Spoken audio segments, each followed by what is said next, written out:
نحمد و نصلی علی رسول الکریم اما بعد فاعوذ باللہ من الشیطان الرجیم بسم اللہ الرحمن الرحیم رب اشرح لی صدری ویسر لی امری واحلل عقدۃ من لسانی یفقہوا قولی۔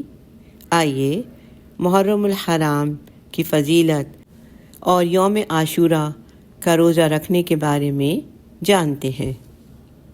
محرم کے لغوی معنی ہے ممنوع، مقدس، حرام کیا گیا، عظمت والا اور لائق احترام۔ یہ ان 4 مہینوں میں سے ہے جن کے بارے میں اللہ سبحانہ تعالیٰ نے ارشاد فرمایا سورہ توبہ آیت نمبر 36 میں، بے شک مہینوں کی تعداد اللہ کے نزدیک جس دن سے اس نے آسمانوں اور زمین کو پیدا کیا، اللہ کی کتاب میں 12 مہینے ہیں، ان میں سے 4 حرمت والے ہیں۔ یہ 4 مہینے ذی القعدہ، ذو الحجہ، محرم اور رجب ہیں، جو اسلام سے قبل بھی حرمت والے تھے۔ اہل مکہ پہلے 3 مہینوں میں حج اور چوتھے میں عمرہ کرتے، اس لیے ان مہینوں میں جنگ و جدل بند کر دی جاتی اور امن کی ضمانت ہوتی۔ محرم ہجری کیلنڈر کا وہ مہینہ ہے جس سے اسلامی سال کا آغاز ہوتا ہے۔ سن 17 ہجری میں حضرت ابو موسیٰ اشعری کے توجہ دلانے پر حضرت عمر رضی اللہ تعالیٰ عنہ نے صحابہ کرام رضی اللہ تعالیٰ عنہم سے مشورہ کیا اور حضرت علی رضی اللہ تعالیٰ کے مشورے سے رسول صلی اللہ علیہ وسلم کے واقع ہجرت کو اسلامی سن کی ابتدا قرار دیا، اور چونکہ مدینہ منورہ کی طرف ہجرت کا آغاز ماہ ذو الحجہ کے آخر میں ہوا تھا اور اس کے بعد جو چاند نکلا وہ محرم کا تھا، اس لیے حضرت عثمان رضی اللہ تعالیٰ عنہ کے مشورے سے محرم کو اسلامی سال کا پہلا مہینہ قرار دیا گیا۔ اللہ سبحانہ تعالیٰ کا احسان اور کرم ہے کہ وہ ہمیں بار بار موقع دیتے ہیں کہ ہم اپنی عبادات مزید بہتر بنائیں اور اللہ کا قرب حاصل کرنے کے لیے بہترین طریقے سے ہم عبادت کرنے کی کوشش کریں۔ سبحان اللہ۔ ماہ محرم کو تاریخی واقعات کے پیش نظر ایک خاص اہمیت حاصل ہے۔ فرعون غرق ہوا اور حضرت موسیٰ علیہ السلام اور ان کی قوم کو فرعون کی غلامی سے نجات ملی۔ عام الفیل کا مشہور واقعہ اسی مہینے میں آیا، جس میں ابرہہ ہاتھیوں کے لشکر کے ساتھ خانہ کعبہ کو تباہ کرنے آیا تھا۔ حضرت عمر رضی اللہ تعالیٰ عنہ قاتلانہ حملے کے بعد زخموں کی تاب نہ لاتے ہوئے یکم محرم سن 23 ہجری کو شہید ہوئے۔ حضرت حسین رضی اللہ تعالیٰ عنہ اپنے خاندان کے بہت سے افراد کے ہمراہ 10 محرم الحرام سن 61 ہجری کو میدان کربلا میں شہید ہوئے۔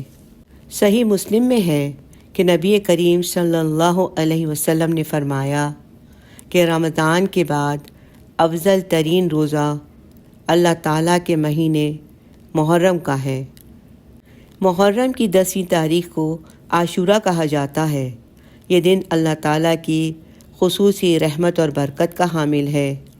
حضرت عائشہ رضی اللہ تعالیٰ عنہا سے روایت ہے کہ ایام جاہلیت میں بھی قریش عاشورہ کے دن کا روزہ رکھتے تھے اور رسول صلی اللہ علیہ وسلم بھی۔ پھر ہجرت مدینہ کے بعد بھی آپ صلی اللہ علیہ وسلم نے یہ روزہ رکھا اور صحابہ کرام کو بھی رکھنے کا حکم دیا۔ البتہ جب ماہ رمضان کے روزے فرض ہوئے تو آپ صلی اللہ علیہ وسلم نے فرمایا جو چاہے اب اس کا روزہ رکھے اور جو چاہے چھوڑ دے۔ صحیح مسلم۔ حضرت ابو قتادہ رضی اللہ تعالیٰ فرماتے ہیں کہ رسول صلی اللہ علیہ وسلم نے فرمایا میں سمجھتا ہوں کہ اللہ تعالیٰ عاشورہ کے دن کے روزے کے بدلے گزشتہ 1 سال کے گناہ معاف کر دے گا۔ حضرت ابو قتادہ رضی اللہ تعالیٰ عنہ ہی سے روایت ہے کہ عاشورہ کے دن کے روزے کے بارے میں پوچھا گیا تو آپ صلی اللہ علیہ وسلم نے فرمایا یہ پچھلے 1 سال کے گناہوں کا کفارہ ہے۔ حضرت عبداللہ بن عباس رضی اللہ تعالیٰ عنہ سے روایت ہے جب نبی کریم صلی اللہ علیہ وسلم مدینہ منورہ تشریف لائے تو یہود کو یوم عاشورہ کا روزہ رکھتے دیکھا تو پوچھا، تم اس دن روزہ کیوں رکھتے ہو؟ انہوں نے جواب دیا کہ یہ عظمت والا دن ہے، اس دن اللہ تعالیٰ نے حضرت موسیٰ علیہ السلام اور ان کی قوم کو نجات دی اور فرعون اور اس کی قوم کو غرق کر دیا۔ تو موسیٰ علیہ السلام نے بطور شکر اس دن کا روزہ رکھا، تو اس لیے ہم بھی یہ روزہ رکھتے ہیں۔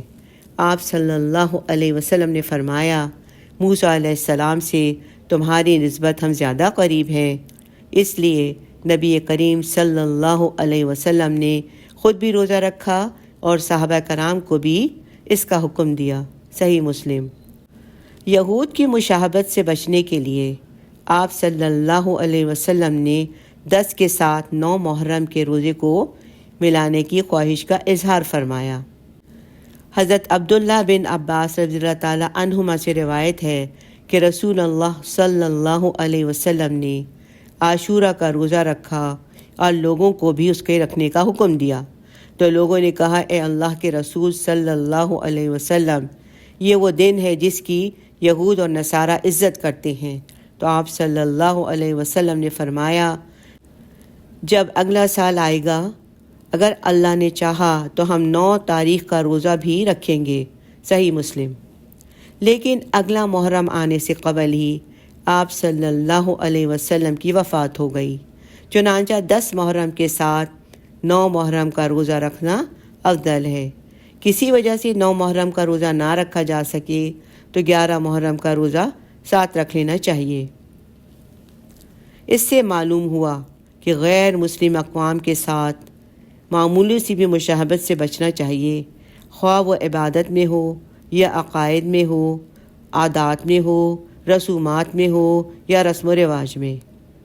حضرت عبداللہ بن عمر رضی اللہ تعالیٰ عنہ سے روایت ہے کہ نبی اکرم صلی اللہ علیہ وسلم نے فرمایا، جس نے کسی قوم کی مشابہت اختیار کی وہ انہی میں سے ہے۔ قرآن مجید میں اللہ تعالیٰ نے جہاں حرمت والے مہینوں کا ذکر فرمایا، وہاں ساتھ فرمایا، پس ان مہینوں میں اپنے اوپر ظلم نہ کرو، یعنی کوئی ایسا کام نہ کرو جو اللہ تعالیٰ کی ناراضگی اور اس کی نافرمانی کا ہو یا گناہ ہو، بدعات اور منکرات میں سے ہو۔ محرم حرمت والے مہینوں میں سے ایک ہے، چنانچہ ضروری ہے کہ ہم اس کی حرمت کا لحاظ رکھیں اور اس مہینے میں ہر ایسا کام کرنے سے بچیں جو کسی بھی طرح سے اس کی حرمت کو پامال کرتا ہو۔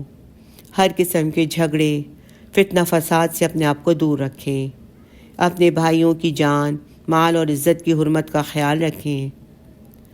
ابن عباس رضی اللہ تعالیٰ عنہما سے روایت ہے کہ رسول صلی اللہ علیہ وسلم نے حجۃ الوداع کے موقع پر فرمایا، تمہارا خون، تمہارا مال اور تمہاری عزت ایک دوسرے پر اسی طرح حرام ہے جس طرح تمہارے آج کے دن، اس شہر اور اس مہینے کی حرمت۔ صحیح بخاری۔ یہ پیغام کیا ہمارے لیے کافی نہیں کہ زبان اور عمل دونوں ہر ایسے کام سے بچیں جو دوسرے کی اذیت اور تکلیف کا باعث بنے یا جس سے کسی کے دل کی آزاری ہو؟ صحابہ کرام رضی اللہ عنہم اجمعین جیسی بے مثال شخصیات کے لیے کوئی نازیبا کلمات ادا نہ کریں جن سے ان کی بے ادبی اور توہین ہو، کوئی رنجش یا کوئی ناچاقی ہو تو وہ ختم کریں، صلح، امن اور محبت سے مل جل کر رہیں۔ اللہ سبحانہ تعالی ہم سب کو صراط مستقیم پر چلنے کی توفیق عطا فرمائے۔ آمین یا رب العالمین۔